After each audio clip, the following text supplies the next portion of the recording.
Veja no ICL Notícias, segunda edição.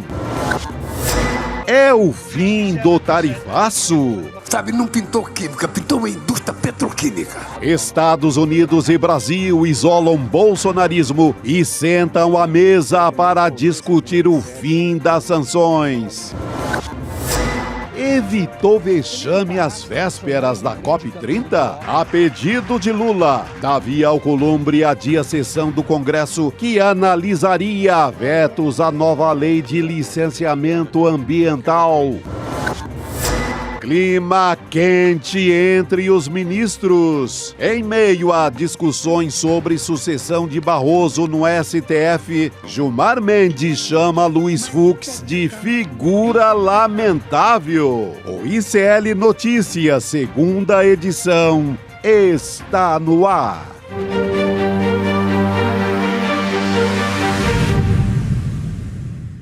Olá, boa tarde. Seja bem-vindo, seja bem-vinda. O ICL Notícias, segunda edição, está começando. Estamos ao vivo nos canais do Instituto Conhecimento Liberta, Eduardo Moreira, também no canal da Voz Trabalhadora pelo YouTube. Boa tarde para você que nos ouve pela web rádio São João, em Quixadá, no Ceará, e também na Rádio Cultural, na região da cidade de Torres. Estamos a postos nessa quinta-feira, dia 16 de outubro, de 2025, com muitas novidades em relações internacionais, vamos dizer assim, com o Brasil. Não é isso, Chico Sá? Boa tarde. Expectativas, uma né? tarde muito importante. Você falando da coisa importante e eu pensando nesse bafo, nesse climão lá no Supremo. Ali o negócio. Figura lamentável. Quem fala figura lamentável está com vontade de dizer coisa pior. É porque está no Supremo, né, numa repartição ali considerada e tal, ele ficou no figura lamentável. Mas imagina o que é dito para valer e o que a gente não sabe, né? O Gilmar ainda mandou o Fux fazer terapia. Ainda acha que o problema é de divã. Sim. Meu Deus do céu. Depois a gente vai trazer os detalhes sobre isso, tá, gente? Vai ser pauta aqui nessa primeira meia hora do programa. Desculpa, eu não... foi o meu primeiro assunto. Realmente, Chico, assim, foi uma troca de farpas. Não foi nem troca de farpas, né? Foi pública mesmo, uma treta. Foi, feia. porque não foi os dois dentro de alguma sala. Foi o famoso corredor. Acabaram a sessão e pá. Depois a gente vai contar como é que foi esse corpo a corpo lá no Supremo Tribunal Federal. A gente vai conversar com o Leandro Demore nessa quinta-feira aqui junto com a gente, que não é uma figura, deplorável, não, lamentável, muito pelo contrário. É uma bela figura, nosso Saudades, amigo. Demore, boa tarde para você. Boa tarde, meus amados, boa tarde, Chico, boa tarde, Gabi, boa tarde, todo mundo. Eventualmente posso ser uma figura lamentável por lamentar não conseguir fazer algumas coisas que eu gostaria de fazer, né? Mas fora isso, imagino que não, Chico. Depois a gente volta nesse assunto, porque a gente vai ter tempo de contar como é que foi essa treta ali nos bastidores e trazendo os detalhes sórdidos dessa história. Boa. Agora, Demore, a gente está na expectativa, daqui a pouco o Mauro Vieira deve até fazer um pronunciamento, então a gente está de olho nisso. Acho que às 6 horas da tarde, provavelmente o Mauro Vieira vai falar e a gente vai acompanhar aqui no ICL Notícias. Nossa equipe está preparada para isso, mas terminou agora há pouco em Washington essa reunião. Justamente por isso ele deve estar ali tomando uma água e reunindo tudo que foi conversado nessa reunião do Mauro Vieira, o secretário, o nosso ministro de Relações Exteriores, com o secretário de Estado dos Estados Unidos, aí sim, o Marco Rubio.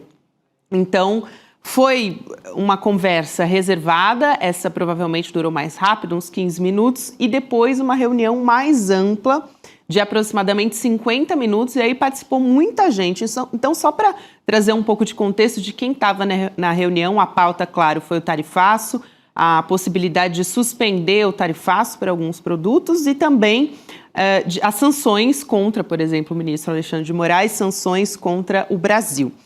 A Veja diz que o Mauro Vieira, o chanceler, escalou para esse encontro a embaixadora brasileira nos Estados Unidos, a Maria Luísa Viotti, também os secretários Maurício Lírio, que é de Clima, de Energia e Meio Ambiente, e o Philip Fox Drummond Gog, de Assuntos Econômicos e Financeiros. Eles são todos da cúpula do Itamaraty. E só de trazer aqui os cargos dessas pessoas que estavam nessa reunião mais longa, já dá para entender que a pauta principal, é lógico, que é a questão comercial. Sim. Então, esses secretários estão ali justamente para tratar dessas questões. O Haddad também falou sobre isso, para a gente rodar o assunto aqui na mesa. Só vou trazer a fala do Haddad para a gente ter uma noção de como é que estava o clima também, porque ele conversou com o Mauro Vieira. Ele diz o seguinte: eu falei ontem com o Mauro, que já estava nos Estados Unidos, e ele me pareceu bastante confiante no clima que se restabeleceu entre os dois governos. O clima mudou. Acredito que esteja aberta uma avenida para nós restabelecermos relações cordiais, como sempre tivemos, isolando essa questão política da questão econômica. Se for isso mesmo, Chico e Demore também, que o Haddad está dizendo, então aquela reunião prévia que o Eduardo Bolsonaro e que o Paulo Figueiredo fizeram questão de postar nas redes sociais foi só para a base de seguidores dele mesmo, né? Porque não vai sair nada dali, já era, e essa reunião com o Itamaraty foi boa, pelo visto. Gabi, a gente vem acompanhando nas últimas semanas uma espécie de esfriamento dessa pauta de interesse dos Bolsonaro na Casa Branca, né? Eu só quero fazer uma recordação aqui. Quando foram vazadas conversas do Malafaia e do Eduardo Bolsonaro com o pai, eventualmente a gente até tem na agulha isso aí, esse print, se a gente puder recuperar. Eu não preparei antes, então peço perdão para o pessoal da produção. Se não tiver, não tem problema nenhum, mas eu posso descrever aqui.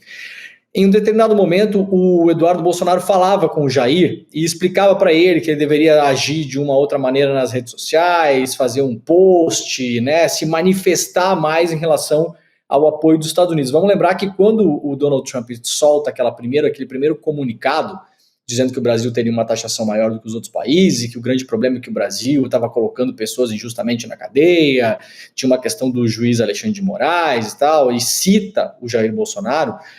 Se vocês lembram bem, o próprio Jair Bolsonaro não bateu muito bumbo em cima dessa história. Ele não fez nada muito espalhafatoso, não gravou vídeo, não postou, não se manifestou. E o Eduardo insistia para que o Jair pudesse fazer isso.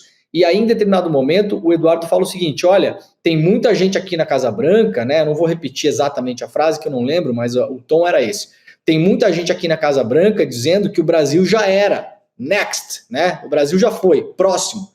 Então essa é a sua última chance, o Eduardo falava para o pai, né? É a sua única e última chance. A gente tem que se agarrar nisso. O que aconteceu? Na verdade, as tarifas não tiveram o efeito esperado.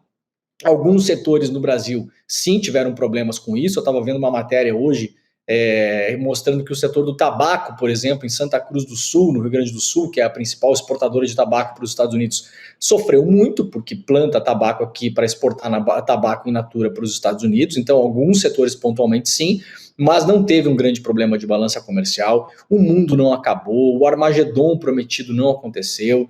Dizia-se que o Brasil ia sofrer muito, que em 3 a 6 meses o Brasil ia estar com uma balança super negativa, ia afetar no PIB, ia afetar uma série de coisas. Não teve o efeito esperado.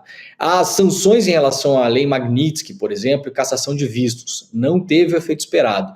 E nas últimas semanas, além daquela aproximação do Lula e do Trump lá nos corredores da ONU, o assunto Bolsonaro parou de ser verbalizado, praticamente ninguém mais falou sobre isso. Para não dizer que ninguém falou sobre isso, ontem ou anteontem, 2 autoridades dos Estados Unidos deram uma coletiva falando, né, que o problema político do Brasil era a espécie de ditadura do judiciário, etc. e tal, mas eles estavam simplesmente rememorando a carta do Trump. Eles não estavam fazendo novos tipos de ameaça, claramente não era a linha de negociação do governo. E aí, Gabi, 2 coisas importantes para a gente ficar de olho. Primeiro, notem que os alvos, os Estados Unidos começaram a atirar mais para baixo, próximo do solo.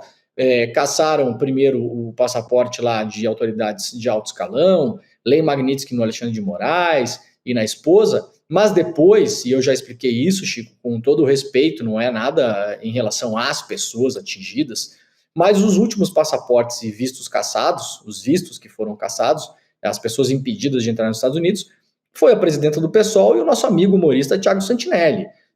Claro que pode causar um problema para eles, mas eu digo assim, não há de causar um problema para o Brasil se o Thiago Santinelli, nosso querido amigo comediante, não puder contar piadas em Nova York, né? Isso, digamos assim, não tem um impacto na diplomacia brasileira. Então, os Estados Unidos começam a atirar mais para baixo, quase como que obrigatoriamente dando uma resposta para os bolsonaristas: olha, a gente está ainda se movendo, a gente atingiu o Thiago Santinelli, né? Tava todo mundo esperando atingir a Gleisi, o Lindbergh, o Lula. Isso parou de acontecer. Essas ameaças, elas arrefeceram. E outra coisa importante, o perfil das pessoas escaladas hoje para essa reunião, 2 delas denotam o encaminhamento da conversa. Uma delas ligada à área ambiental. Por quê, Gabi? Vamos lembrar que entre os pedidos dos Estados Unidos para essa negociação e a investigação comercial que foi aberta nos Estados Unidos também contra o Brasil, estão áreas como celulose, etanol, né? São 2 áreas que interferem na política ambiental brasileira. Então, os Estados Unidos querem trazer mais etanol dos Estados Unidos para o Brasil com uma tarifação menor, hoje paga cerca de 18%, eles querem que essas tarifas sejam abaixadas, e celulose, o Brasil exporta celulose in natura para os Estados Unidos, e a celulose é um componente super fundamental para a economia de qualquer país. Vamos lembrar, Gabi, fazer um exemplo aqui, o que seria da Amazon sem celulose, né? Como é que as coisas chegam nas nossas casas? Elas chegam em caixas de papel, de papelão, por exemplo. Como que você vai rodar uma Amazon sem você ter a produção de caixas de papelão nos Estados Unidos? E a maior parte da celulose exportada para o mundo, boa parte vem do Brasil. E boa parte vai para os Estados Unidos. Então é um componente, parece uma coisa trivial, né?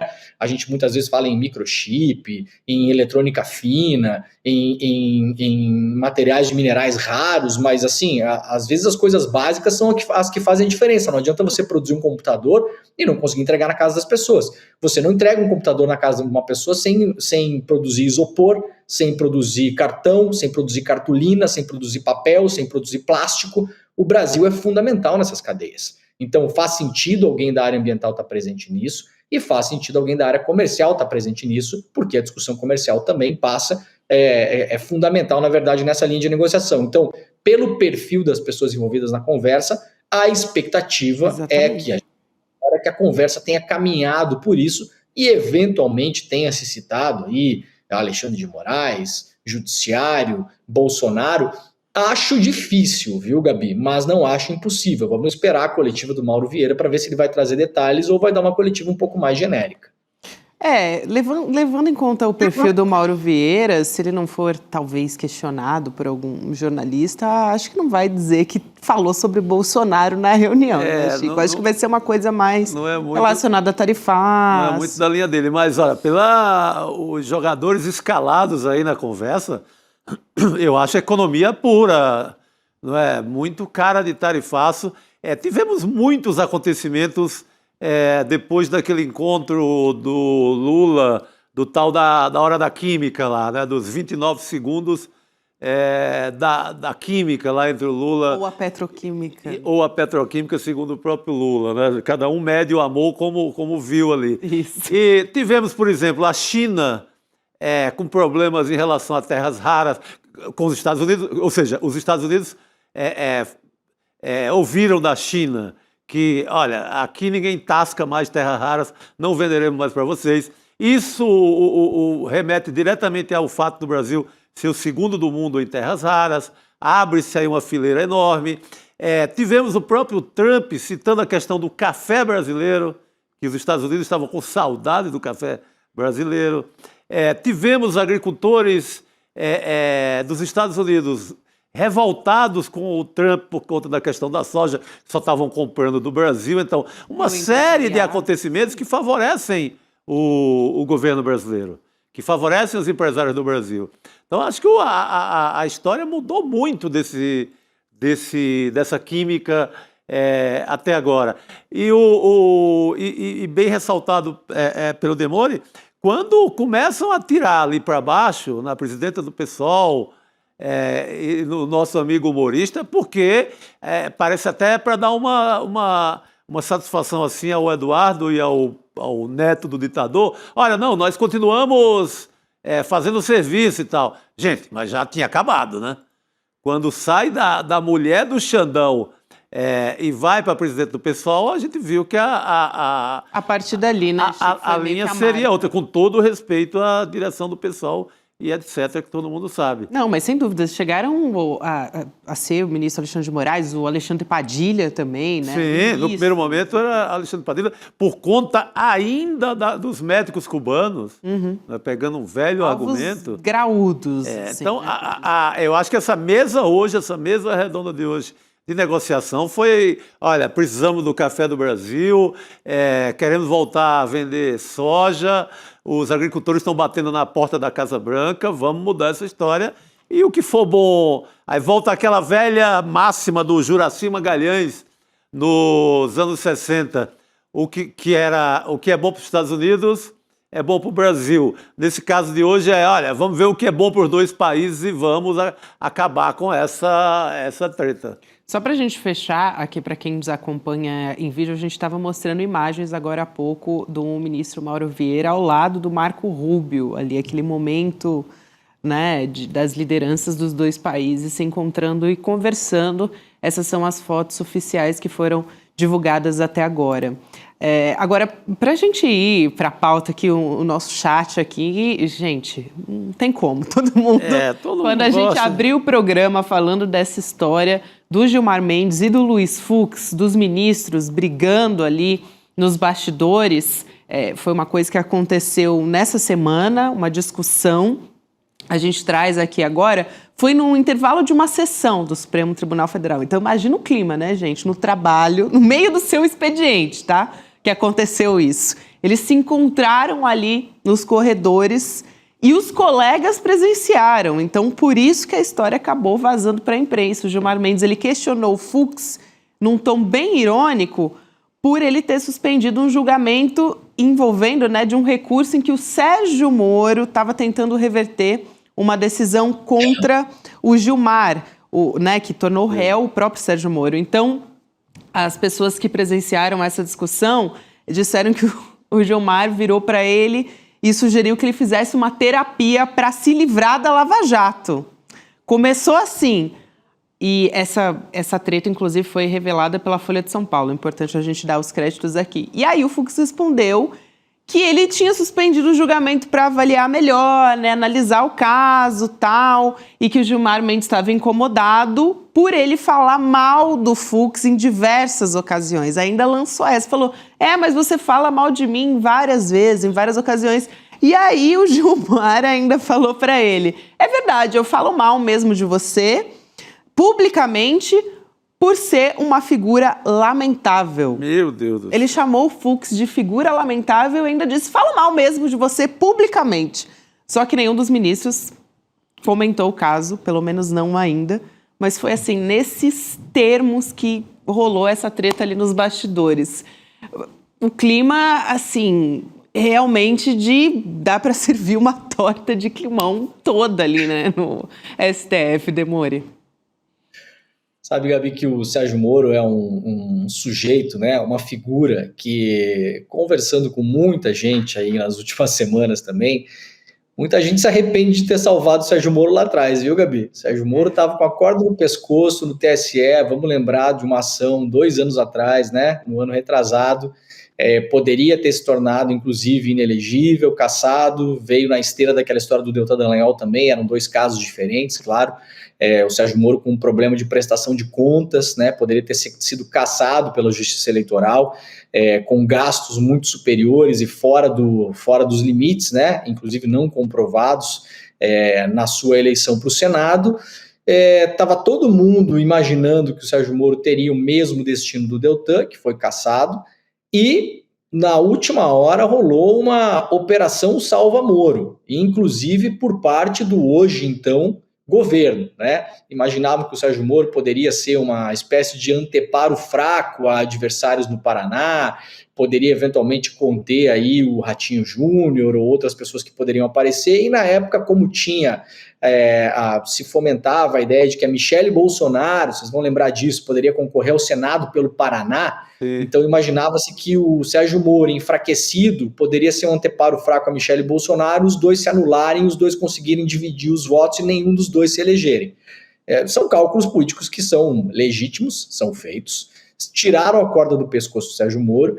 E hoje, falando com algumas pessoas, na semana passada também já acionei algumas pessoas, e hoje falando com algumas outras pessoas, muita gente se arrepende desse cálculo, viu? Porque o Sérgio Moro se fortaleceu, hoje ele tem um cacife eleitoral maior do que ele tinha lá atrás. Se ele fosse concorrer ao governo do Paraná, por exemplo, seria um candidato muito forte, porque o Ratinho Júnior sequer pode concorrer à reeleição, e os outros candidatos são muito menos conhecidos, têm menos intenção de voto do que o Moro.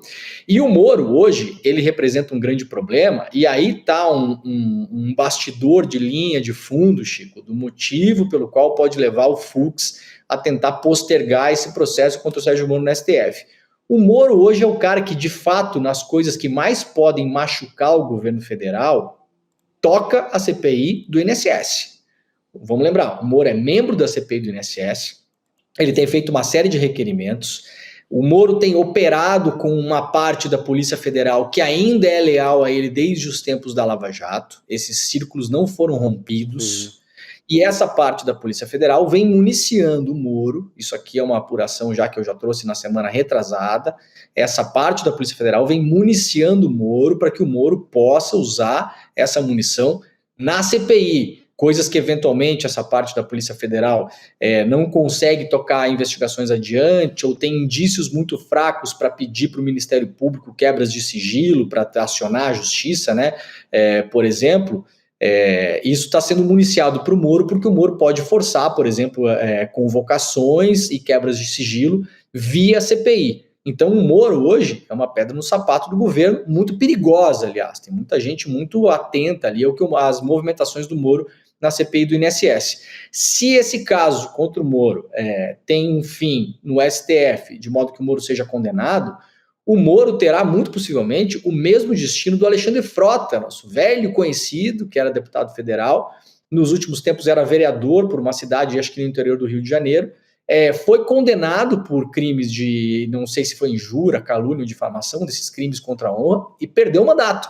Então é possível que, se o Moro, condenado nesse caso, vamos lembrar aquela festa junina em que ele fala que o Gilmar Mendes vendia sentenças no STF, né? Aquele vídeo clássico.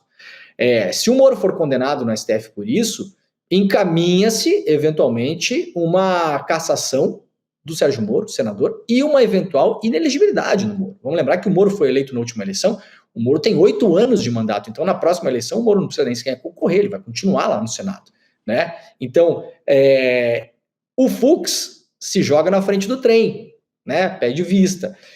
Ainda que, Gabi, vamos lembrar, em Fux e Trust, o Fux era o grande aliado da Lava Jato no STF e até hoje não parece que tenha deixado de ser, né? Mais colateralmente o ministro Barroso também e o ministro Fachin também, mas o Fux era o cara em que eles confiavam mais. Em que pese o seguinte, hoje em dia, já com uma normativa diferente do STF, já há pouco tempo, não é muito antigo isso, o pedido de vista, que antes o ministro podia pedir vista e ficar sentado em cima daquele pedido 40 anos, né?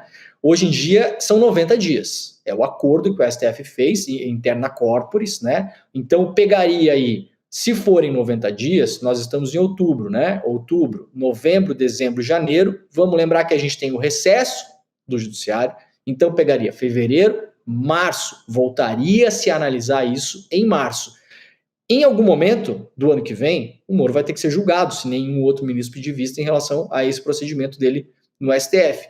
Mas, Chico, outubro, novembro, dezembro, janeiro, fevereiro, março, são 6 ou 7 meses para o Moro atuar livremente na CPI do INSS. O que está por trás dessa história é essa maquinação toda, então acho importante a gente entender também o que corre aí, né, na veia direta da política.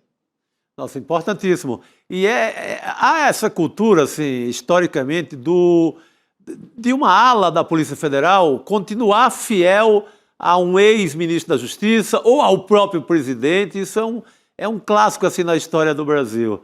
E você pode olhar que a retórica do Moro é de quem está conversando com as internas de Polícia Federal. Ele está muito confiante nesse sentido.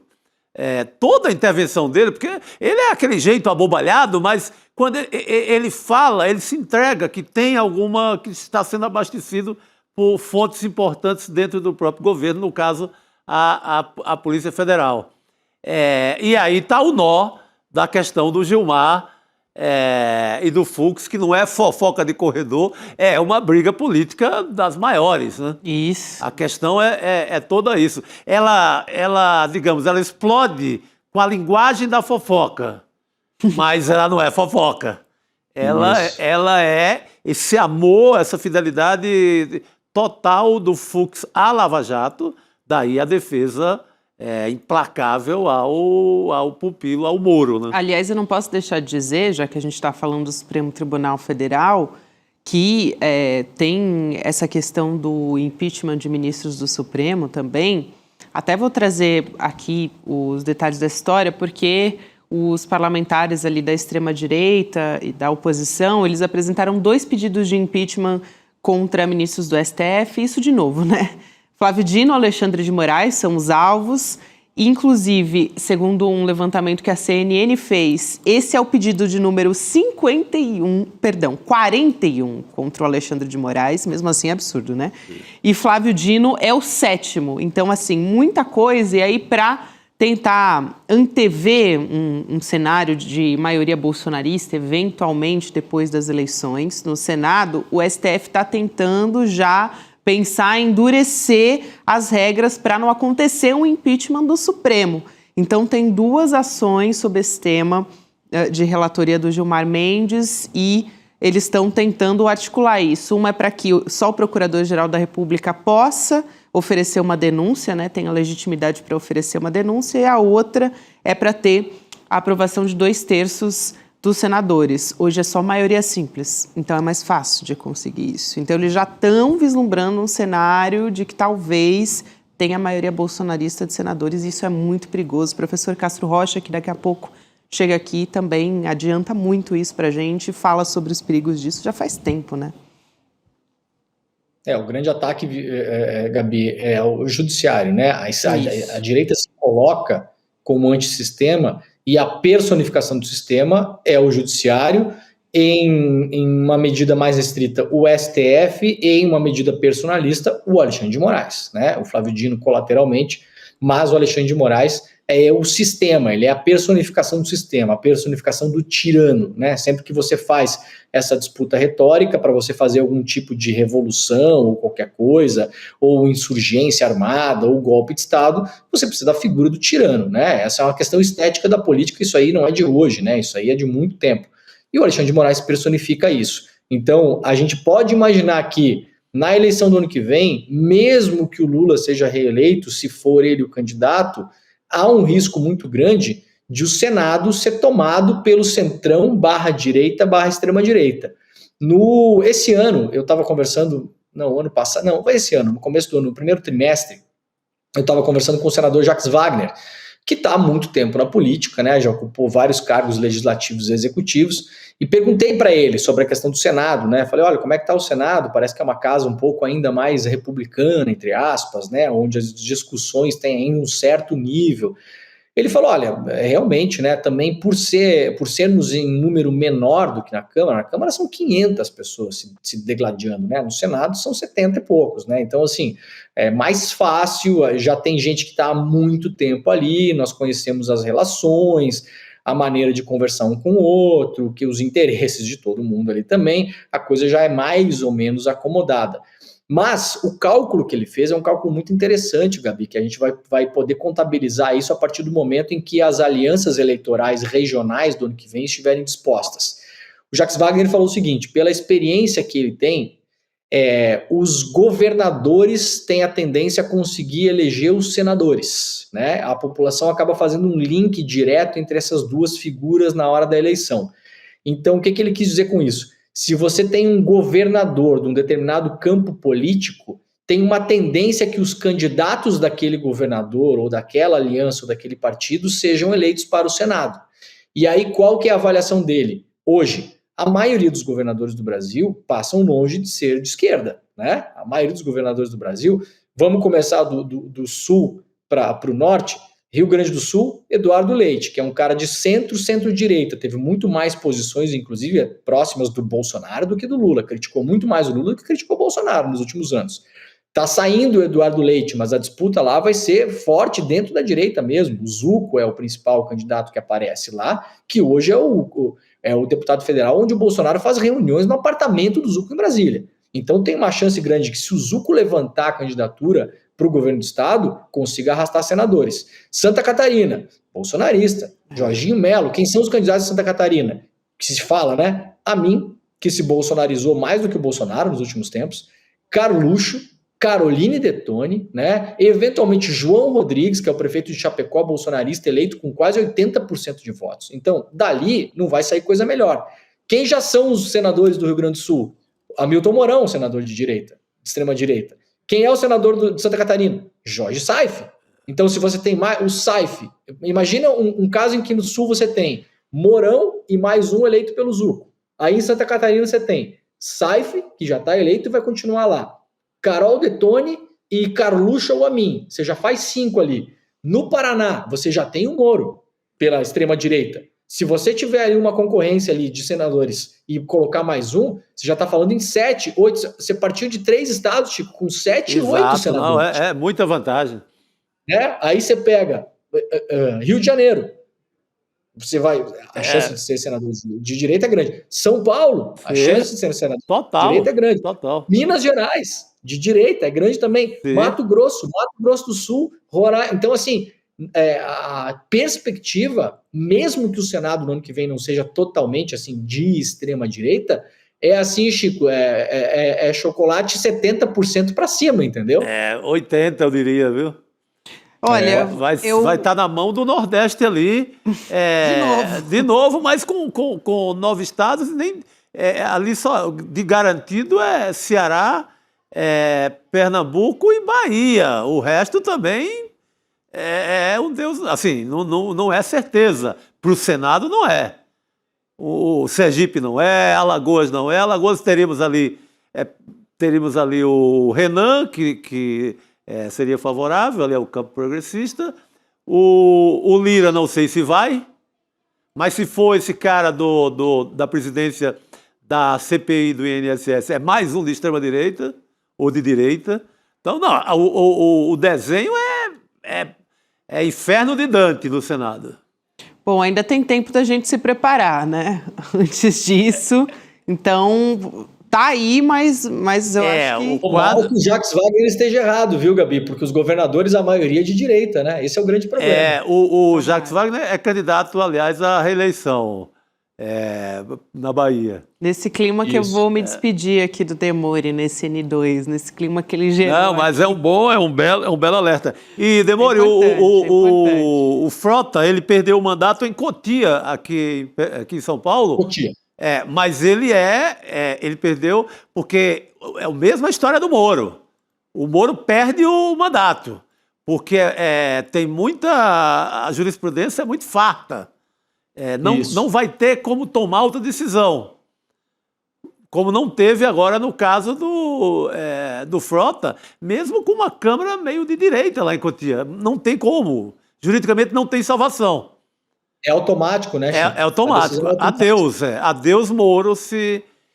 Daí a importância, a treta de corredor do STF, na verdade, foi uma baita salvação do mandato do Sérgio Moro. Muito, muito. E para manter o Moro tocando Gigante. a CPI do INSS. Gigante. Bom, gente, a gente vai voltar a falar sobre essas perspectivas também, até porque a eleição é algo que está muito no nosso radar e a gente está levando bastante a sério também. E com certeza o governo também está de olho, não é só a gente, em ampliar a sua base, porque sabe que é uma ameaça que está aí para 2026. Nossa Senhora, pode sair desse Congresso que já é uma derrota e entrar no inferno maior. Então, alerta total. A gente tem que ficar em alerta mesmo. Demore, vou me despedir de você, querido. Um beijo e volte mais vezes, viu? A gente fica com saudades. Até mais. Obrigado, gente. Eu vou me preparar aqui para assistir o nosso debate daqui a pouquinho. Depois do N2 teremos debate. Opa, já a gente vai falar sobre isso também. Um beijo, até mais. Até Falou, mais, galera. querido. Tchau. Boa E noite. abrir alas aqui para Rodrigo Viana entrar com a gente no nosso time. Eu estava aqui fazendo, enquanto o Demônio falava, você estava fazendo contas mentalmente aqui, né? Nordeste são 9 estados, 3 senadores por estado, são 27 senadores vêm do Nordeste. Eu cometi um erro de não citar o Piauí como uma favorável também ao campo progressista. Exato, o Piauí também. Agora, desses outros que o Demônio citou, certamente, né, Santa Catarina e Paraná estão totalmente os 3 senadores, os 2 que serão eleitos e mais um, certamente para a direita, Mato Grosso do Sul. Rio Grande do Sul eu tenho alguma dúvida. Rio Grande do Sul eu acho que há espaço para você tentar eleger pelo menos um no Rio Grande do Sul. O Rio Grande do Sul tem eleições sempre divididas e mesmo nessa última o Lula ganhou em boa parte, ganhou em Porto Alegre, ganhou no sul do Rio Grande do Sul, mais perto da fronteira com o Uruguai, então tem algum espaço. Pode rachar ali, ter pelo menos um, né? Talvez, pelo menos um. Agora, não é fácil, por isso que está se tentando fazer uma chapa completamente unificada no Rio Grande do Sul, com Paulo Pimenta, Manuela Dávila, que deve se filiar, saiu do PCdoB, pode se filiar ao PSOL ou ao PSB para ser candidata a senadora, Paulo Pimenta também. Enfim, uma tentativa. O Rio Grande do Sul pode trazer um nome aí fora da direita, pelo menos um. São Paulo, vamos ver o que vai acontecer. O Tarcísio, muito forte, favorito por uma reeleição. Os nomes dele para o Senado não são tão fortes, mas a avaliação do Wagner é que no final das contas o governador acaba puxando, e pode puxar os 2 nomes às vezes. E São Paulo vem de um desastre, né? São Paulo elegeu aquele astronauta, cara. Pois é, agora, eu lembro que São Paulo, que sempre elegeu o PSDB para o governo, elegeu a Luísio Mercadante, elegeu o Eduardo Suplicy, elegeu a Marta. Então, também tem jogo, mesmo com um governador mais para a direita, tem jogo para fazer pelo menos um, dependendo do nome que for escolhido. Então, tem espaço, eu diria, no Rio Grande do Sul e em São Paulo, para tentar brigar. Santa Catarina, Paraná, Mato Grosso do Sul, um pouco bem mais difícil, né? Bem mais difícil. Exatamente. Jogo duro. Jogo duro.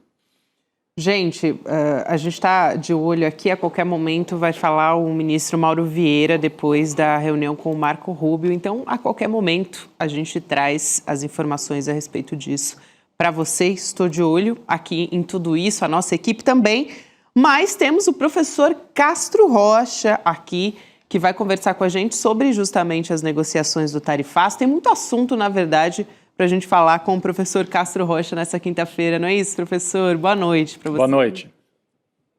Boa noite, Gabi. Boa noite, Rodrigo. Boa noite, Chico. Boa noite à audiência. Professor, daqui a pouco, então, a gente vai falar também sobre como o Brasil está conseguindo um projeto bem sucedido, ao mesmo tempo que os brasileiros são desterrados em sua própria terra. Então, já abrindo aqui um pouco de spoiler. Só que, antes, eu queria falar um pouco da postura, né, dos governos de direita e de esquerda quando os assuntos são os interesses dos Estados Unidos. Então, ontem a gente teve o Javier Milei naquele encontro com a Casa Branca, pedindo por ajuda financeira para a Argentina. E o Trump falou, tudo bem, mas só se vocês vencerem as eleições legislativas, tá? Só se tiver gente de direita, senão a gente não empresta dinheiro. E depois o governo Lula não se dobrou diante do tarifaço, diante das sanções, e o Trump, finalmente, depois de um encontro ali na Assembleia Geral da ONU, chama o governo brasileiro para uma conversa, né? Isso eu acho bem revelador, Gabi. Vocês certamente comentaram na manhã, e mesmo talvez hoje ainda, do constrangedor encontro que foi do Javier Milei com Donald Trump. Teve um momento, Chico e Rodrigo, que eu acho que vai ficar para a história como uma metáfora. É aquele instante que o Javier Milei fala em espanhol, que é um protocolo, o presidente fala no seu idioma. O Javier Milei fala em espanhol. Quando ele termina de falar, o Donald Trump pergunta se há intérprete, porque o Javier Milei falou sozinho, porque ninguém entendeu o espanhol do Javier Milei. E o Trump pergunta, então, se temos agora um intérprete, o presidente Milei poderia repetir tudo o que disse. Mas aí ele mesmo diz, não, agora não é mais importante. Ou seja, o Javier Milei falou sozinho, numa língua que ninguém entendia, não houve intérprete, não houve interesse em interpretar o que ele havia dito. Isso é muito simbólico e muito metafórico, Gabi. A psicologia do Donald Trump é a psicologia do bully, é do típico valentão de escola. Só há uma forma de enfrentar uma pessoa assim como o Donald Trump, é ser altivo, não arrogante, ser altivo e firme nas suas decisões. É o que a China tem feito, é o que o governo brasileiro tem feito. Nesse sentido, a atitude da diplomacia brasileira tem sido exemplar. Vamos ver agora como será a conversa do Marco Rubio com o Mauro Vieira. A extrema-direita diz que o Marco Rubio será radical, não terá nenhuma possibilidade de interlocução para o governo brasileiro. Não é verdade. O Marco Rubio, ele é ministro, é secretary, o nosso equivalente de ministro. Ele é o ministro das Relações Exteriores dos Estados Unidos, ele depende integralmente do que o Trump determinar. Portanto, a atitude do governo Lula, assim como a atitude do governo Xi Jinping, tem se demonstrado ser a atitude correta. A única forma de enfrentar o Donald Trump é sem arrogância, altivez e firmeza. Essa é a grande receita, tem sido, né? Rapaz, Agora, tem sempre o componente dessa humilhação que o professor fala, né? eu não tinha reparado nessa história do espanhol, que ninguém traduziu, ficou por isso mesmo. Nem o cachorro do Milei entendeu o que ele falou. Deixaram para lá e no meio o Trump ainda fala do Brasil. Como exemplo ali, que o cenário da América Latina, para ele, está favorável porque ainda tem o Brasil. Ou seja, o Brasil está vindo para o meu lado também. O Brasil está vindo. Mas chama atenção. Posso acrescentar um comentário, Gabi? Desculpa, professor. Posso acrescentar um comentário rápido? Claro. Quando ele disse para o Milei que, na verdade, tudo depende da vitória do Milei nas eleições, isso, de alguma maneira, tem ressonância no Brasil. Porque, veja, o que o Paulo Figueiredo Filho e o Eduardo Bolsonaro prometeram é que as retaliações contra o STF fariam com que o ministro Alexandre de Moraes recuasse, ou que a Suprema Corte tirasse o apoio ao ministro Alexandre de Moraes e levaria as pessoas às ruas pelo apoio que o Trump estaria dando. Nada disso aconteceu. O ministro Alexandre de Moraes não recuou. O Supremo Tribunal Federal hipotecou solidariedade ao ministro Alexandre de Moraes. As penas foram tão duras quanto nós esperávamos e as últimas manifestações a favor da anistia ou a favor do Bolsonaro não levaram ninguém para a rua. É óbvio que o Trump tem a informação da ausência de apoio popular às manifestações do Bolsonaro. Portanto, o que ele disse para o Milei, isto é, ou o senhor vence as eleições legislativas ou não há apoio. E isto também é válido para os bolsonaristas. Ou eles conseguem levar o povo para as ruas, ou eles conseguem um resultado concreto, ou, para dizê-lo em bom inglês do Donald Trump, Eduardo Bolsonaro e Jair Bolsonaro não passarão de losers. E com losers, o Trump não perde tempo. Exatamente. Ele não perde mesmo, a gente fala muito sobre isso aqui, né? O Trump não quer estar ao lado de perdedores nunca. Isso explica muita coisa, né? E também o fato de cada movimento desse que o Trump faz, ele acaba favorecendo o lado contrário, né? Aqui no Brasil isso ficou muito claro. Ele fez o que fez, o tarifaço, várias declarações e tudo, e o Lula aproveitou, não foi só isso, mas o Lula aproveitou esse embate para sair das cordas e ir para um momento um pouco melhor do governo. E na Argentina, eu estou acompanhando um pouco o noticiário, porque a gente vai ter eleições agora parlamentares no fim do mês. A avaliação, inclusive em jornais conservadores, no Clarín e no La Nación, é a mesma, de que essa fala do Trump, quase que fazendo uma chantagem, ou vocês votam no Milei, porque ele está chantageando o Milei, mas está chantageando o próprio povo argentino. Sim, ele está condicionando... Isso. Então, ou vocês votam no Milei, ou a Argentina quebra. É o que ele está dizendo para os argentinos. Né? É claro que uma parte acaba ficando com medo e vota por causa disso. Mas eu acho que ele acaba acirrando ainda mais um pedaço ali que nem é tão peronista, ou nem é tão assim da esquerda, mas fica, mas que história é essa? É igual aqui no Brasil. Muita gente que, mas peraí, também vamos apoiar essa gente aí que está com o bonezinho do Trump, pegou mal, inclusive, para o Tarcísio, né? Então, tem essa leitura também, que o movimento do Trump, por ser muito exagerado, né, e por falar muito para o público interno dele, para a direita latina lá para dentro, a hora que ele ataca o Lula, a hora que ataca o peronismo argentino, ele está falando para o público interno dele lá nos Estados Unidos. Mas, nos países... Na Argentina, no Brasil, acaba tendo efeito, às vezes, contrário. O Canadá foi o primeiro exemplo disso. Exatamente, o Canadá. Exatamente, a Austrália. Né? Então, acaba sendo um movimento esquisito, porque ele precisa fazer para conversar com o eleitorado dele, mas o objetivo final acaba sendo o contrário do que ele gostaria. Né? Exatamente. Isso. É porque, em última instância, Rodrigo, a extrema-direita é muito exitosa em produzir ruído. Mas quando se trata da tarefa administrativa, do cotidiano, do dia a dia, a extrema-direita tem mostrado, a extrema-direita do tipo de Donald Trump e Jair Messias Bolsonaro, que é uma extrema-direita tuiteira, do ponto de vista prático, os resultados têm sido desastrosos. Exatamente. Aliás, aproveitando, professor, a gente vai falar de um personagem aqui, a gente estava falando de Washington e a gente pode voltar a qualquer momento para os Estados Unidos, porque teve um encontro entre o nosso chanceler e também o Marco Rubio na Casa Branca. Então, depois a gente fala sobre isso a qualquer momento. Mas, olhando aqui para o Brasil, mais especificamente para Cuiabá, no Mato Grosso, tem uma espécie de vexame acontecendo ali, que é o prefeito, o Abílio Brunini, que, aliás, era muito conhecido nos corredores do Congresso Nacional por ficar atrapalhando o assunto sério, né? Votação de projeto, CPI, enfim. Ele foi obrigado a dar o braço a torcer agora e pedir ajuda para o governo Lula. Ele está considerando até decretar calamidade financeira pela segunda vez em 10 meses, desde que ele está à frente da prefeitura lá de Cuiabá. Então, a gente preparou aqui para mostrar um pouco a diferença das falas dele, do Abílio. Isso no intervalo de um mês, tá, gente? Então a gente está vendo aqui na tela, mas para quem me ouve, o Abílio Brunini disse no dia 18 de setembro de 2025, o município de Cuiabá, enquanto eu estiver na frente da prefeitura, não se senta com o pessoal da esquerda, porque a gente não gosta de sentar com mentiroso. Isso foi dia 18 de setembro. No dia 9 de outubro, não deu nem um mês, na verdade, ele disse o seguinte, semana passada, então. Quanto ao governo federal, nós temos diversas pessoas articulando para buscar projetos e tudo mais. Nós protocolamos pedidos do novo PAC em todos os processos.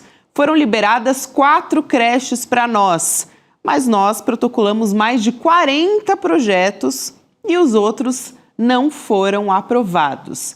Essa foi a diferença de menos de um mês na fala do Abílio Brunini, que antes se dizia que não se senta com mentiroso de jeito nenhum. Agora, também, gente, não ter diálogo com o governo federal, né, como prefeito da extrema-direita. O cara quer ser prefeito, quer governar para toda a cidade e não quer conversar com nenhuma autoridade de governo federal porque é de esquerda, é a prova, né, a prova inconteste da incompetência da extrema-direita na hora de governar. O próprio guru dele, o Bolsonaro, esteve em Cuiabá com ele durante a campanha eleitoral, e um repórter pediu para o Bolsonaro listar as obras, os benefícios que ele fez para a cidade de Cuiabá. O Bolsonaro olha para um lado, olha para o outro, tenta ver se tem alguém que possa salvá-lo. Não tinha nenhuma obra, nenhum serviço levado para Cuiabá. É a mesma história do deputado, agora prefeito, segue a mesma coisa, é a incapacidade total de gerir, de construir obra. O que o Bolsonaro fez no Brasil inteiro? Uma ponte de madeira lá perto da Colômbia. Que caiu, né? Que caiu. 0,7% na Paraíba do projeto de transposição, 0,07% e nada mais. Não tem obra para mostrar. Não tem obra, não tem vacina, não tem nada. Mas professor Castro Rocha, Gabi, Chico, me lembra muito também o próprio Milei, né? Sim. Essa história. Porque, boa. É a melhor comparação. Porque o Milei, quando foi eleito, uma das coisas que ele dizia, não vou nem conversar com o Lula, porque com socialista eu não converso. Não vou... E aí houve uma crise energética na Argentina, e ele precisou de energia no inverno, né? Porque eles dependem muito da calefação em várias cidades, inclusive em Buenos Aires, e faltou energia. E aí, de onde veio a energia? Do Brasil. E aí ligou para o Lula e o Brasil falou, claro, vamos vender para a Argentina na emergência, depois para não deixar os argentinos passando frio lá sem a calefação. Então, é muito diferente você fazer agitação na rede social e você governar. Essa geração dos TikTokers, né, que está aí na Câmara, está atrapalhando muito, está fazendo muito. Agora, como é que é na hora de governar? Talvez alguns até aprendam. Não quer dizer que um ou outro não pode depois virar aí e fazer uma administração razoável, perceber que não é só o TikTok. Tem o tal do prefeito de Sorocaba, né, que é cotado até para candidato a governador. Ele é um TikToker, mas esse aí tenta governar também. Ele faz as duas coisas. Mas esse Abílio Brunini, já dava para perceber, né, professor Castro Rocha, pelo que ele fazia na Câmara, vídeos lamentáveis. É o Nicolas, é o mesmo estilo do Nicolas, só que é lá em Cuiabá. É isso. Olha, Rodrigo, no meu último livro eu propus um conceito que para algumas pessoas pareceu radical. Eu propus o conceito de terrorismo legislativo. Quando eu propus o conceito, eu pensei no Abílio Brunini. Se vocês se recordarem, o que fazia o Abílio Brunini como deputado? Ele não apresentou um único projeto para o Mato Grosso. O que ele fazia? Nada, né? Ele ia nas comissões e impedia o trabalho das comissões. E Gabi, se você lembrar, ele era um homem volumoso, ele era particularmente agressivo com as mulheres, especialmente as mulheres trans, como a deputada Érica Hilton e a deputada Duda Salabert, que são duas deputadas que fazem um trabalho maravilhoso.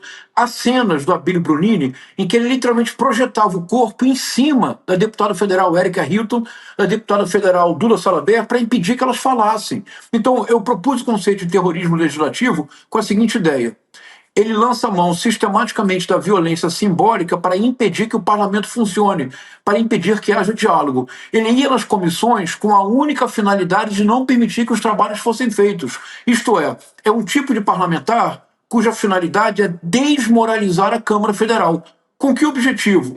Obter likes, de modo a lacrar para obter likes e ter lucro. Lucro, tanto monetizar quanto lucro político. Ele se tornou prefeito de Cuiabá. Há dois casos, Chico, Rodrigo e Gabi, que eu acho que nós precisamos explorar mais do ponto de vista reflexivo. O Abílio Brunini como um paroxismo, como um exemplo máximo, mas o governador Tarcísio de Freitas. Em ambos os casos, o que de fato ocorre é uma grande capacidade de produzir ruído nas redes sociais por parte do governador Tarcísio de Freitas, é uma extraordinária blindagem da mídia corporativa, mas se você vai ver efetivamente realizações, é desastre. Por exemplo, o Abílio Brunini conseguiu em 10 meses ter 2 decretos de calamidade financeira, é um recorde absoluto. Veja, o Rio de Janeiro teve um político de enorme correção, de grande honestidade, um quadro muito importante, o Roberto Saturnino Braga. Vocês se recordam que quando ele foi prefeito do Rio de Janeiro, ele foi obrigado a decretar falência do Rio de Janeiro? Você se recorda disso, Chico Rodrigo? Sim. A carreira do Saturnino Braga, a carreira política, acabou. Porque, com muita honestidade, ele decretou falência. Mas ele era o prefeito, ele decretou no final do mandato. Não há como você desligar a decretação da falência do Estado de um nível qualquer de incompetência administrativa. E o Roberto Saturnino Braga era um grande quadro, um homem de grande valor. O Abílio Brunini acabou em 10 meses fazer decreto de calamidade financeira 2 vezes, afirmar que não procura a esquerda porque a esquerda é mentirosa, depois pedir apoio. Quer dizer, isso é muito claro. Esse tipo de político de extrema-direita, eles são ótimos para fazer campanha, porque quando fazem campanha, eles não estão no poder. E a retórica deles, a retórica do ódio, é pura destruição. Agora faz um corte rápido para o Tarcísio de Freitas. Gabi, o que fez o Tarcísio de Freitas em São Paulo? Vamos lá. Privatizou a Sabesp. Aumentou o preço, a água aumentou muito em São Paulo. Ele está destruindo a educação. Há um número crescente de professores do estado de São Paulo que estão pedindo licença por problemas de saúde mental, porque existe uma reestruturação absurda dos currículos no sistema estadual. Os pedágios do Tarcísio de Freitas são absolutamente irracionais. Há pessoas que saem para trabalhar e todo dia gastam de 100 a 200 reais pagando pedágio. Em ambos os casos, são governos cujo único projeto é sucatear o Estado para privatizar o que puder. Para concluir, me permito dizer uma coisa.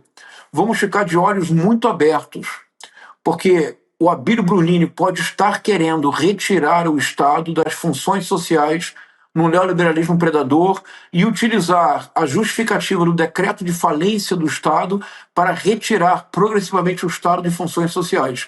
Nesse sentido, se isso acontecer, ele estará rompendo com um critério básico de responsabilidade fiscal, que é o mínimo necessário para educação, saúde e cultura. Se isso acontecer, o Abílio Brunini deve sofrer impeachment antes de terminar o mandato. Porque para pessoas como Abílio Brunini, só há uma solução, é o judiciário.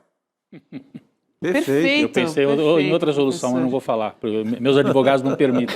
Vamos deixar os advogados do ICL, né? Vamos consultar. Não ter que dar esse trabalho para eles. Rodrigo, olha, atualizando aqui, eu prometi que traria informações sobre o pronunciamento do nosso ministro das Relações Exteriores, o Mauro Vieira. Ele teve esse encontro, então, lá com o secretário de Estado dos Estados Unidos, o Marco Rubio, e ele disse que o encontro entre Lula e Trump vai acontecer. A apuração da Ana Flor da Globo News é que deve acontecer em novembro, então seria só no mês que vem, mas isso é uma apuração dela. Agora, nessa reunião, também, segundo uma apuração dela, não teve uma conversa tão aprofundada, por enquanto, sobre temas específicos, tá? Só que já ficou acertado que os dois países vão levar os seus interesses para a mesa de negociações. Então, foi uma primeira aproximação. O Rubio, segundo disseram também, foi cordial com o Mauro Vieira, com a delegação brasileira, então isso é um bom sinal. Foi essa reunião que foi de 15 minutos, por isso que não deu para aprofundar tanto, né, gente? 15 minutos é realmente uma primeira aproximação. E seguindo um pouco ali a fala do presidente Lula, uma coisa que o Mauro Vieira falou é que foi uma química boa também. Então, depois da química boa entre o Trump e o Lula, agora parece que a química também que foi boa foi entre o Rubio e o Mauro Vieira também. E principalmente o tema foi o tarifaço.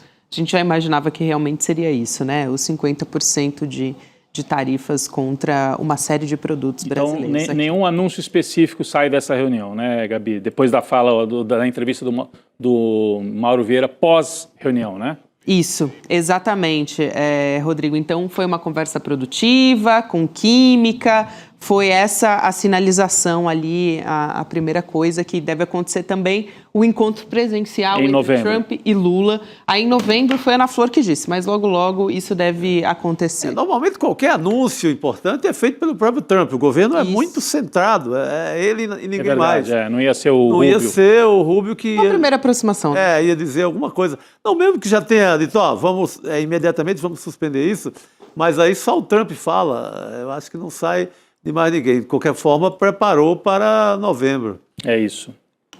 Então, seguimos aqui, professor, porque eu não quero, claro, deixar de falar sobre literatura. É o momento mais esperado aqui. Essa é a hora e a vez. Rocha, né? Hoje ele vai citar um trecho do livro Raízes do Brasil, Sérgio Buarque de Holanda, de 1936.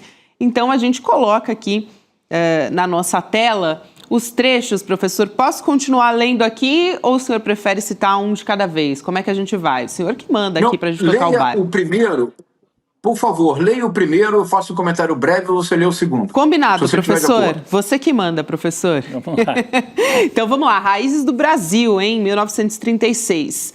Todo estudo compreensivo da sociedade brasileira há de destacar o fato verdadeiramente fundamental de constituirmos o único esforço bem-sucedido em larga escala, de transplantação da cultura europeia para uma zona de clima tropical e subtropical, sobre território que, povoado com a mesma densidade da Bélgica, chegaria a comportar um número de habitantes igual ao da população atual do globo.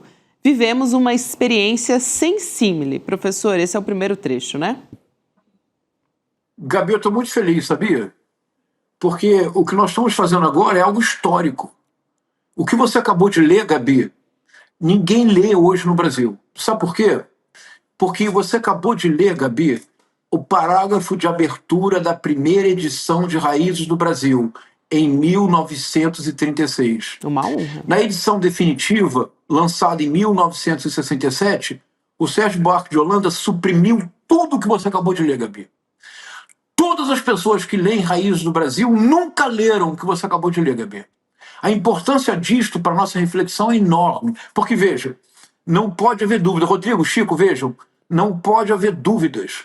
O Sérgio Buarque de Holanda está dizendo que no período colonial no Brasil, nós constituímos o único esforço bem-sucedido na história da transplantação da cultura europeia para uma zona tropical ou subtropical. E ele diz, vivemos uma experiência sem símile na história da humanidade, Gabi. O Sérgio Buarque de Holanda está dizendo, depois ele retirou tudo isso que você leu, Gabi. Ninguém nunca mais leu, porque ele retirou do livro na edição definitiva. E nós só temos do livro uma lembrança, que é o que você vai ler agora, Gabi. Depois eu vou juntar as duas pontas.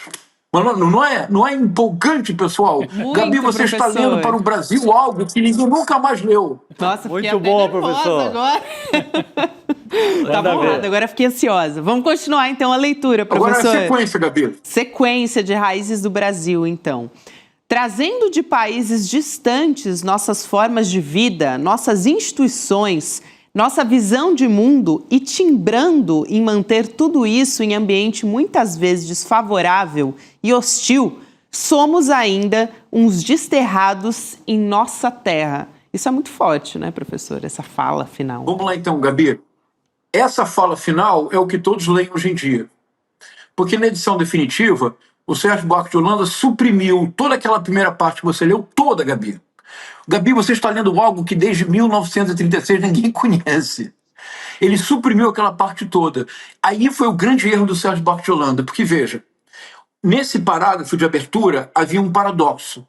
O paradoxo era, o Brasil era o único esforço bem-sucedido de transplantação da cultura europeia para uma zona tropical ou subtropical. E teríamos vivido uma experiência sensível na história. Por quê? Porque teríamos sido o único esforço bem-sucedido. No entanto, Gabi, na sequência do parágrafo surge a frase que sempre recordamos, porque esta frase o Sérgio Buarque de Holanda não suprimiu na edição definitiva. A frase é que somos desterrados na própria terra. Surge um paradoxo. Esse paradoxo o Sérgio Buarque de Holanda abandonou. Infelizmente, nós precisamos recuperá-lo, porque se radicalizarmos o paradoxo do Sérgio Buarque de Holanda, nós entendemos o Brasil inteiro. É porque como é que se pode ser ao mesmo tempo bem-sucedido e desterrado? Vitorioso e fracassado? Triunfante e derrotado. É isso que ele está dizendo na primeira edição de Raízes do Brasil. O paradoxo é óbvio, não é, Gabi? Sim, sim, sim. Aí ele recua na edição definitiva. Ele não poderia ter recuado. Sabe por quê, Gabi? Porque o Brasil inteiro cabe na frase, no paradoxo do Sérgio Buarque de Holanda. Se nós conseguimos radicalizá-lo, nós mudamos esse país. Assim, veja. O Brasil é um país bem-sucedido? Como assim? Claro que o Brasil é muito bem-sucedido e nós devemos ter orgulho disto. Veja, em 1930, o Brasil era um país monocultor, exportava café. Em 1930, Gabi, o país não tinha universidade.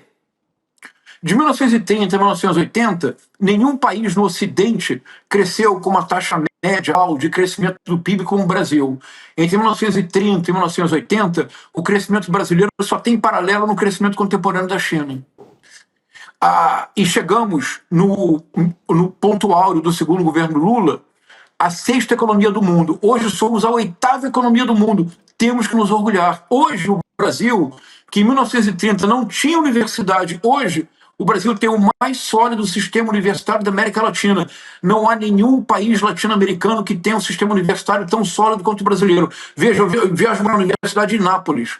O sistema de bolsas brasileiro do CNPq e da CAPES não tem paralelo na Europa. Não existe na Europa bolsa para iniciação científica, mestrado, doutorado, recém-doutor, pós-doutor. Não existe. Nós conseguimos construir um sistema universitário de excelência. Precisamos melhorar? Sim, mas conseguimos.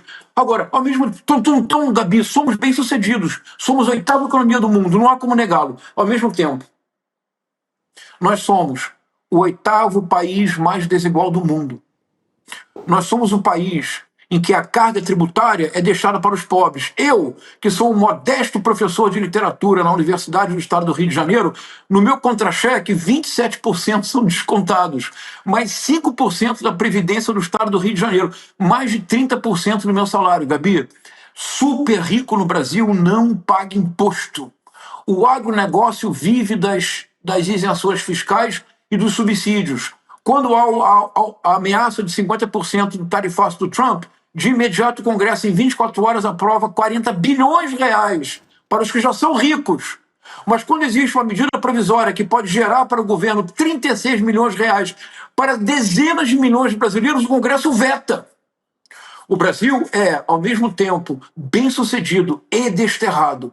Os que são bem-sucedidos no Brasil são muito bem-sucedidos. São poucos, são muito poucos. Os que são desterrados, Gabi, é o povo.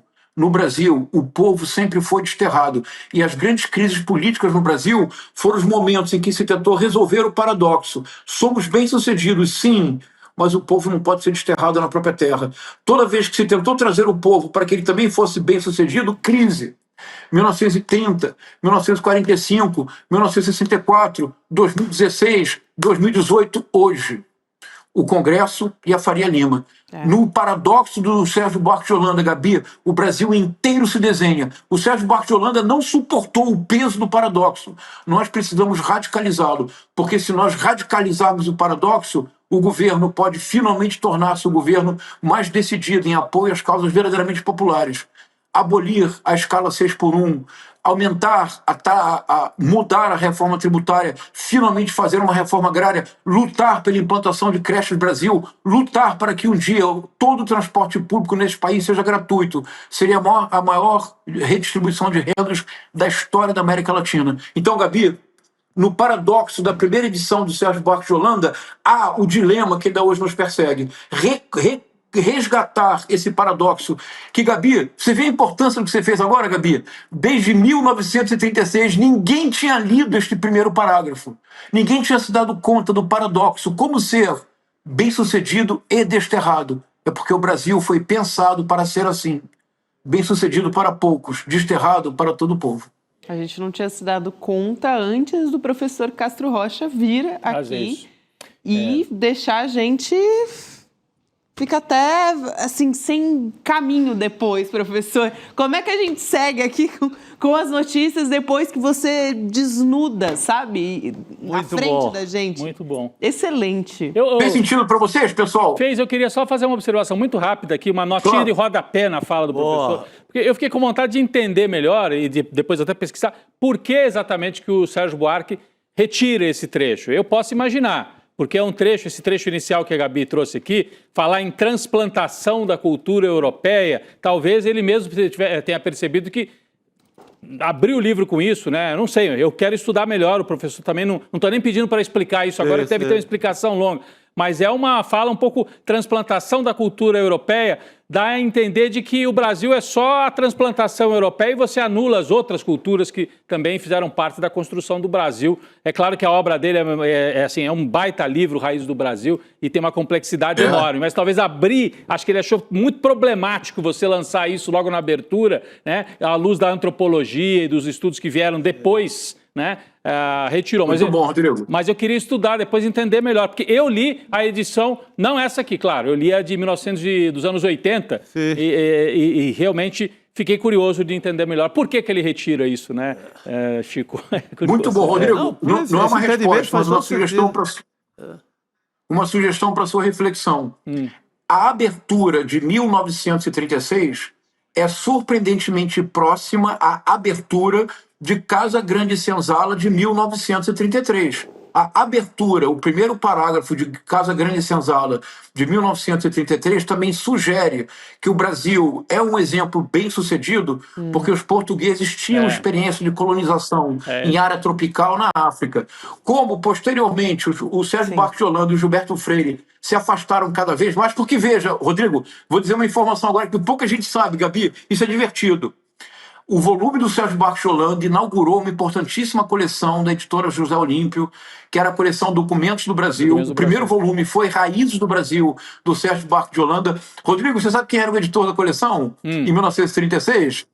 O Gilberto Freire. Imaginei. Quem escreve o prefácio de Raízes do Brasil em 1936? Gilberto Freire. A abertura de Raízes do Brasil em 1936 evoca a abertura de Casa Grande Senzala de 1933. Como com o tempo eles foram se afastando cada vez mais, o Gilberto Freire cada vez mais conservador de direita, apoiando o golpe militar, o Sérgio Buarque cada vez mais progressista de esquerda, o Sérgio Buarque de Holanda também fez questão de afastar-se o máximo de Gilberto Freire. Professor, muito obrigada por essa reflexão e a gente vai precisar de mais tempo no programa para depois a gente conversar mais. Um grande abraço, é sempre muito prazeroso aprender com você, professor. Obrigado. Até a próxima. Muito obrigado, pessoal. Um abraço. Obrigado. Obrigado, professor. Eu quero lembrar vocês também que logo depois do N2, você fica aqui junto com a gente, porque vamos ter debate para você que assistiu o nosso documentário, o Vai para a Argentina, Carajo. Esse é um dos presentes que a gente traz no nosso pacote de aniversário de Moraes, né? A gente vai ter aqui, nessa celebração do nosso documentário original, do ICL, que a gente traz o Eduardo Moreira desmascarando essa fake news da Argentina no governo Javier Milei, na América Latina, O ICL preparou hoje um evento com mediação de William De Luca, já está a postos, estudando lá na redação enquanto a gente está aqui, junto com a Carol Sardá, com 5 influenciadores contra o Javier Milei. Então a gente vai ter Lawane Schultz, Humberto Matos, Martina Giovanetti, Luísa Pereira e José Cobori aqui nos nossos estúdios no ICL para falar sobre a Argentina de Milei. Não perde, vai em icl.com.br/debate e garante a sua vaga no encontro que acontece daqui a pouquinho, hein, gente? Então, 8 horas da noite, frisando aqui o horário do nosso debate. Seguimos aqui conversando com a nossa querida Cristina Serra, que estava nos aguardando já para falar de temas muito importantes também. Cris, muito boa noite para você. Boa noite. Boa noite, Gabi, Rodrigo e Chico. Cris, hoje o Congresso ia ter uma sessão conjunta para analisar os vetos do presidente Lula à Lei Geral do Licenciamento Ambiental. Por isso que eu estou aqui ressaltando essa história como muito, muito importante, porque essa sessão ela foi adiada, sem data definida pelo presidente do Senado, que é o Davi Alcolumbre, e o Alcolumbre disse que esse adiamento está atendendo a um pedido do governo Lula. Além desses vetos também da Lei do Licenciamento Ambiental, essa sessão ia incluir análise do projeto da Lei de Diretrizes Orçamentárias de 2026, que é um termômetro muito importante sobre esse pente fino que aconteceu no Centrão essa semana, né, Cris? Então, o governo Lula acabou evitando a derrubada desses vetos. Não só a COP está chegando, isso é importante, mas também essa semana a gente teve esse pente fino no Centrão, né? Gabi, lá, isso aí é resultado de muita negociação, né? Eu imagino. Na verdade, o Congresso, o Alcolumbre, tinha pautado a votação dos vetos do presidente Lula. Aqueles 63 vetos, né, que ele tinha criado com a base do da devastação. A gente falou várias vezes. A gente teve uma interrupçãozinha na internet, na conexão da Cristina Serra. Já ela volta para conversar com a gente, mas ela estava explicando que não é por acaso que essas decisões vieram, que é justamente muita negociação que veio por esse caminho. Agora, essa história, né, a gente estava falando aqui dos vetos e da sessão também incluindo a análise do projeto da LDO de 2026, esse texto ainda não passou pela comissão mista de orçamento, também a pedido do governo, então eles estão avaliando ajustes antes de enviar para o plenário. O governo Lula ganhou um tempo com esse adiamento, né? O Alcolumbre se apresentou totalmente como, olha aí, Lula, estou fazendo aqui um trabalho para você, porque se fosse a votação, podia ser que alguns dos vetos do Lula caíssem. Ah, sim, era provável. Né? Porque o Lula tinha vetado, acho que mais de 60 dos dispositivos aprovados nesse PL. A Cris vai explicar melhor quando ela retornar. Mas entre eles, por exemplo, o projeto do licenciamento ambiental, que era um liberou geral assim para a devastação, PL da devastação, permitia que cada estado tivesse a sua própria legislação, entre outros temas. O Lula tinha vetado e agora podia ser que, se fosse a votação hoje, caísse esses vetos e voltasse para aquele formato anterior. Não é isso, Cris? A gente estava tentando adiantar aqui, entender mesmo o que você estava explicando para a gente. Exatamente, esse é o problema, né? Então, teve aquele PL da devastação horroroso, o Lula vetou, era um projeto horroroso, ele ficou um pouquinho menos horroroso e hoje, então, o Congresso iria votar esses vetos e tudo indicava que o governo iria perder. Seria uma derrota terrível, né, nesses dias de pré-COP, né, seria desmoralizante para o governo, né, chegar a receber a COP com a aprovação de uma lei tão terrível que praticamente acaba com o licenciamento ambiental no Brasil. Né? Eu sei que tem muita gente que vê, nesse caso, o copo meio cheio, meio vazio, por causa dos vetos. Eu considero que não. Os vetos, eles tentaram consertar ali, né, tapar ali alguns ralos, mas o projeto todo é muito ruim. Mas, enfim, por outro lado, o governo conseguiu o adiamento da votação dos vetos, mas o governo fez uma enorme concessão ao Davi Alcolumbre, enorme, porque ele aprovou por decreto, ele regulamentou por decreto uma nova instância decisória sobre esse tema, sobre esses assuntos, que se chama uma Câmara de Atividades e Empreendimentos Estratégicos. O governo aprovou isso ontem à noite, emitiu esse decreto ontem à noite. E o que vai fazer essa Câmara de Atividades e Empreendimentos Estratégicos? Ela será encarregada de propor ao presidente a definição de quais são as obras e as atividades econômicas estratégicas para o país. Gente, estratégico é um conceito muito vago, muito amplo, cabe tudo aí, né? É um super guarda-chuva que pode abrigar qualquer projeto de interesse de setores dos quais, por exemplo, o governo depende para aprovar a sua agenda no Congresso. Por exemplo, o projeto de grande interesse do Davi Alcolumbre, que é a margem equatorial, aprovar a exploração de petróleo na margem equatorial. Então, essa Câmara, que agora está regulamentada, ela fica sob a coordenação da Casa Civil do Palácio do Planalto, com a participação de vários ministérios e tudo mais. Então, assim, você cria uma nova instância político-administrativa, né, sujeita a enormes influências políticas, né? Todos aqueles setores que tiverem interesse em determinados projetos e que no Congresso têm votos importantes para que o governo aprove outros projetos, aprove a sua agenda, né? Todos esses setores, então, onde é que os lobbies vão atuar? Junto a essa Câmara. Então, a questão ambiental vira um objeto de negociação política. Com essa Câmara, você esvazia o papel dos órgãos, da estrutura administrativa do Estado brasileiro, que têm, enfim, a função de fazer o processo de licenciamento ambiental. É muito ruim, fruto, porém, dessa negociação política que envolve o Davi Alcolumbre, com todo o poder que ele tem de dirigir o Congresso Nacional. Cris, isso é muito bom, né? Porque é um processo administrativo, tem muita gente comentando aqui a respeito disso, de como a população muitas vezes não entende a gravidade e o quanto isso, na verdade, está protegendo não só o meio ambiente, no fim das contas, a população também, né? Na ponta está protegendo as pessoas. Então, muita gente aqui no nosso chat ressaltando isso aqui também. Cris... Eu queria muito rapidamente, claro. É muito ruim ver também, né, que na hora do aperto, né, o que você coloca no altar do sacrifício da negociação política? O meio ambiente. Perfeito. Isso é muito ruim, muito ruim. Perfeito. Cris, aqui para a gente trazer uma outra pauta que não deixa de ser importante, que atingem 2 parlamentares bolsonaristas, a deputada federal Ana Paula Lima, que é do PT de Santa Catarina, protocolou hoje uma representação na PGR contra 2 bolsonaristas, né, deputados que também são catarinenses.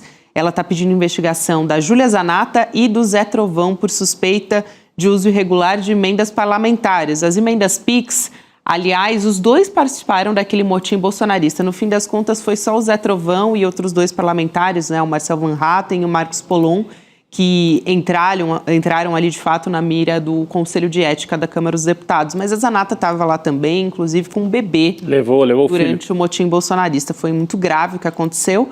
Mas essa ação, ela tem como base uma reportagem do nosso portal, do ICL Notícias, revelando indícios de fraudes em licitação, direcionamento de contratos e superfaturamento envolvendo essas prefeituras de Santa Catarina. Reportagem da nossa repórter Amanda Miranda, reforçando aqui. Então, tem esses 2 parlamentares estão sendo alvo de uma ação agora, especificamente sobre emendas PIX, né, Cris?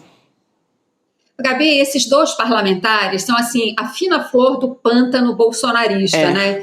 E não surpreende nem um pouco que eles estejam envolvidos nessa falcatrua. A reportagem, aconselho que as pessoas vão lá no site e leiam em detalhes, que é uma extensa reportagem, detalha todas as irregularidades, o favorecimento a uma empresa cheia de suspeições, cheia de irregularidades já constatadas. E ainda assim, esses 2 destinam essas emendas PIX para essa mesma empresa, contrariando todas as normas já estabelecidas pelo TCU, etc. Agora, por que também que eles conseguem fazer isso, né? Porque essas emendas PIX são um absurdo, né? Aquela velha história do orçamento secreto que a gente falou aqui tantas vezes, né?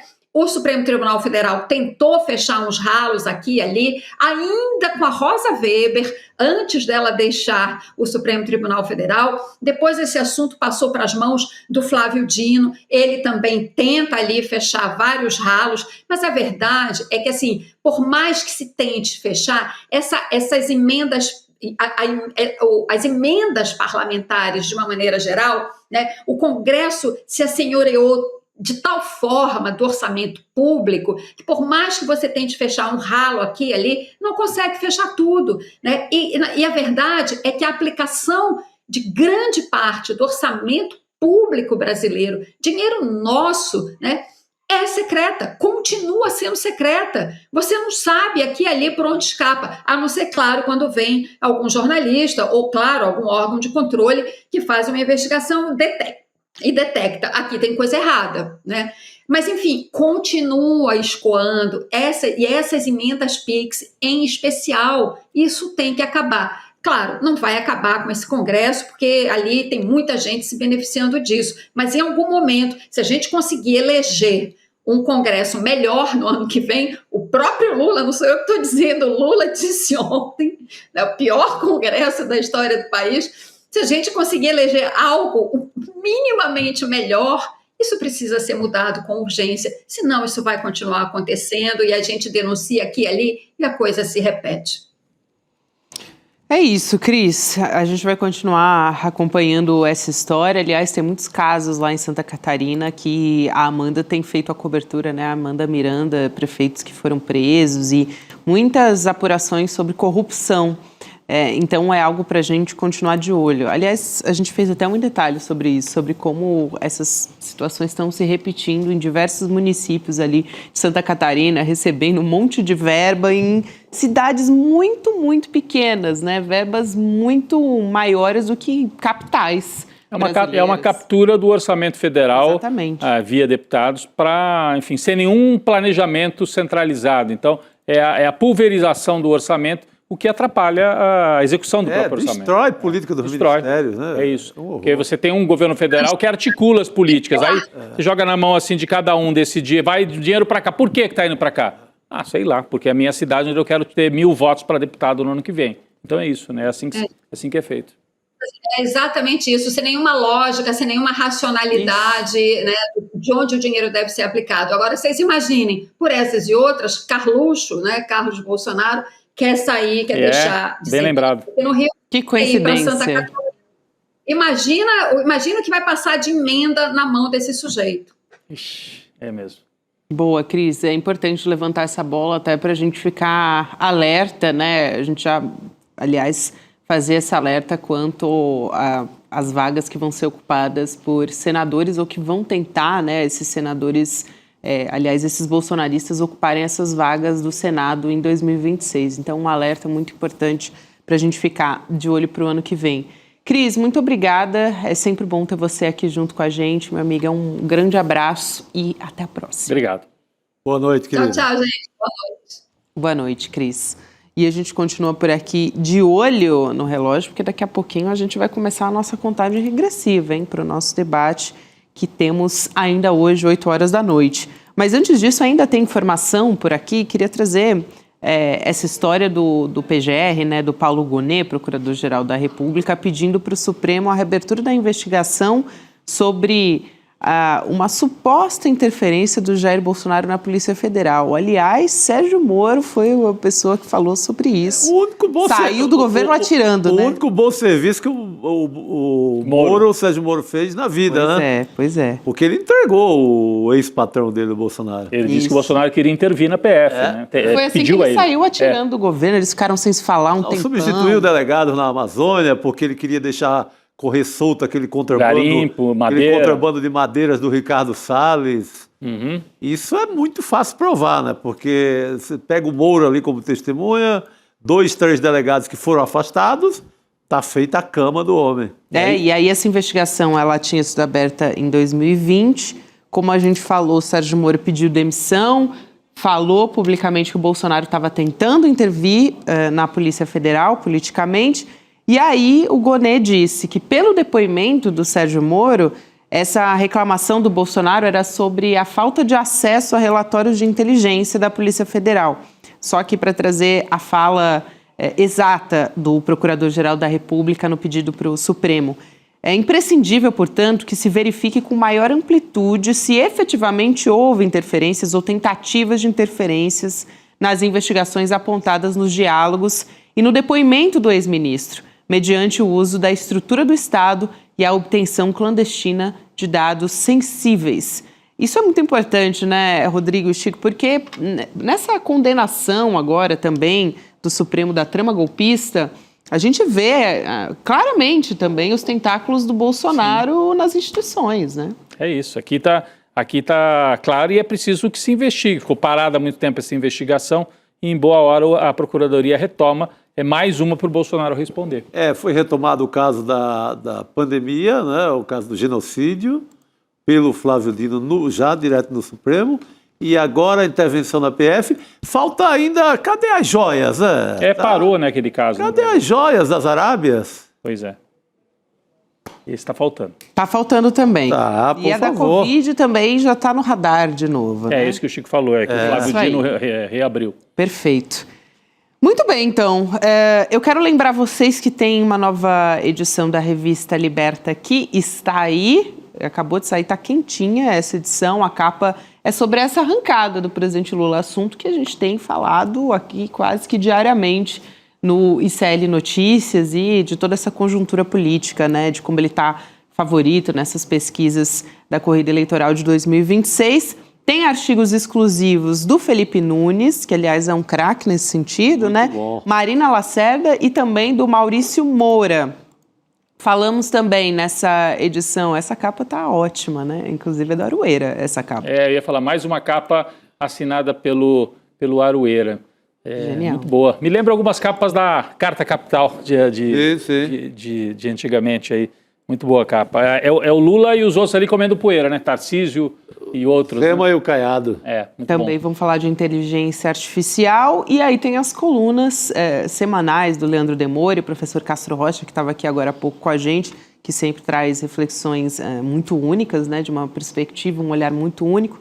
Márcia Tiburi, Andréa Dipp, Luiz Costa Pinto e também do Sensacionalista. Então você pode acessar revistaliberta.com.br para fazer a sua assinatura e poder estar com a gente digitalmente também. Ou então, se você me acompanha por televisão, também dá para apontar o seu celular aqui para a tela, no canto da tela, para acessar o nosso link. Dá na mesma.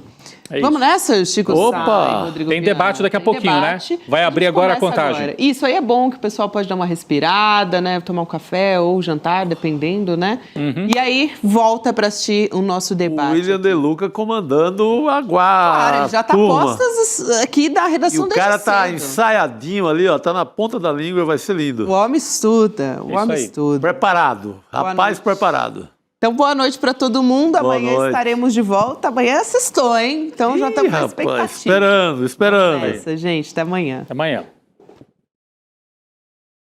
Vamos falar sobre Javier Milei? No dia 16 de outubro, o ICL vai reunir 5 grandes influenciadores para discutir ao vivo as ideias do economista que virou símbolo da extrema-direita mundial. Cada um de nós vai comentar um trecho do documentário Vai pra Argentina, Carajo, e mostrar o que realmente está por trás deste fenômeno que promete salvar a Argentina, mas pode repetir os erros que já custaram caro ao povo latino-americano. Vai ser um debate intenso, com diferentes visões, provocações e muita análise crítica.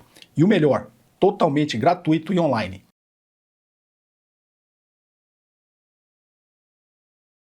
Todos os dias, as principais notícias do Brasil e do mundo direto no seu WhatsApp, com informação de qualidade e sem fake news. Escaneie agora o QR Code e entre para o canal do ICL Notícias. Informação que importa onde você estiver.